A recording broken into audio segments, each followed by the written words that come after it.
They laughed. Not the casual, passing kind. It was sharp, deliberate, the kind meant to cut. "She pays, we win," Mom smirked, glass of wine in hand. "Who cares if she starves?"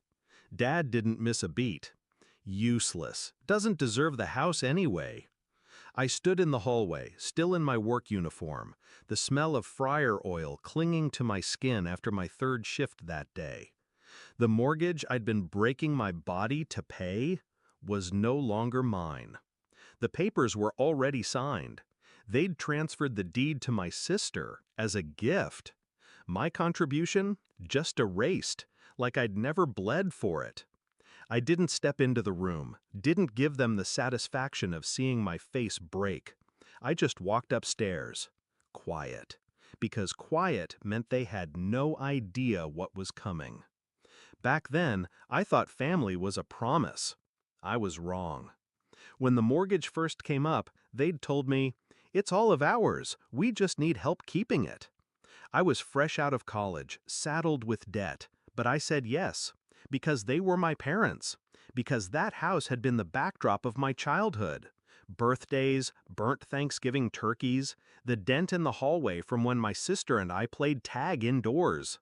They promised me security. They gave me debt instead. The signs were there. The smirks when I mentioned my double shifts. The sudden hush when I walked into a room. The way my sister stopped pretending to be broke. New phone, new clothes, weekend trips. I wanted to believe it was coincidence, until I saw the document. It was on Dad's desk, half covered by a pile of unopened mail. The title deed. My sister's name printed clean and bold where mine should have been. I didn't touch it. I didn't confront them.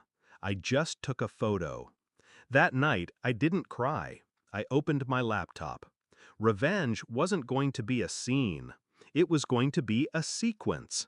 And I would play it so slowly, so precisely, they wouldn't even see the hook until it was already in their throats.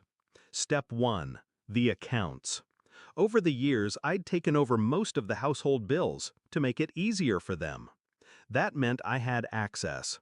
Bank logins, utility accounts, insurance policies. I moved everything to paper statements. Then I stopped autopay on anything in my name. They wouldn't feel it at first, but the quiet damage had begun. Step 2. The mortgage history. I pulled every receipt, every transfer, every confirmation email showing my payments for the last 7 years. I had proof that I'd carried the weight, that I wasn't just some tenant. I sent them to my lawyer, the one they didn't know I had. Step 3. The sister. She was enrolled in a private grad program, paid for, in part, by family funds.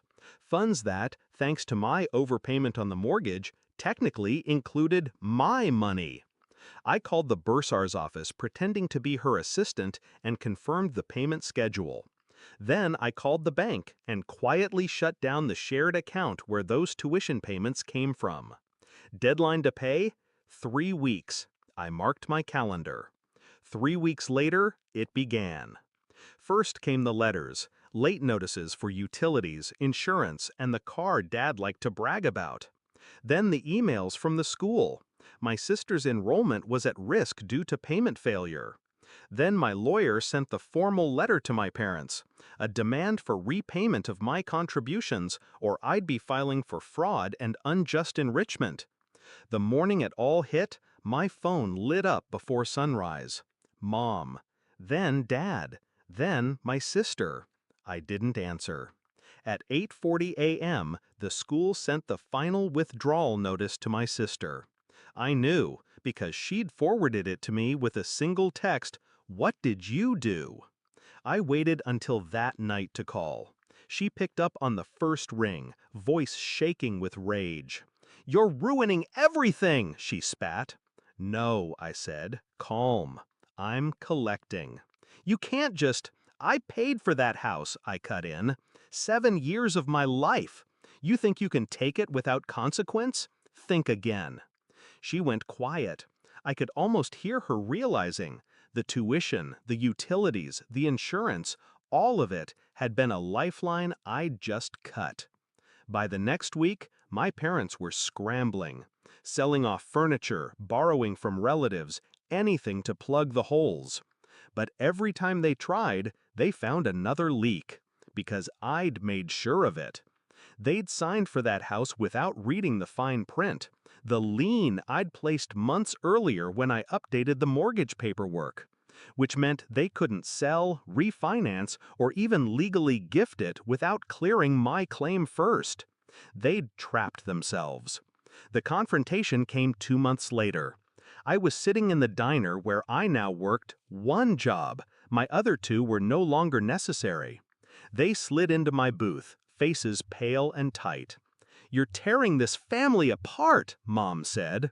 "No," I replied, stirring my coffee. "You did that when you sold me out."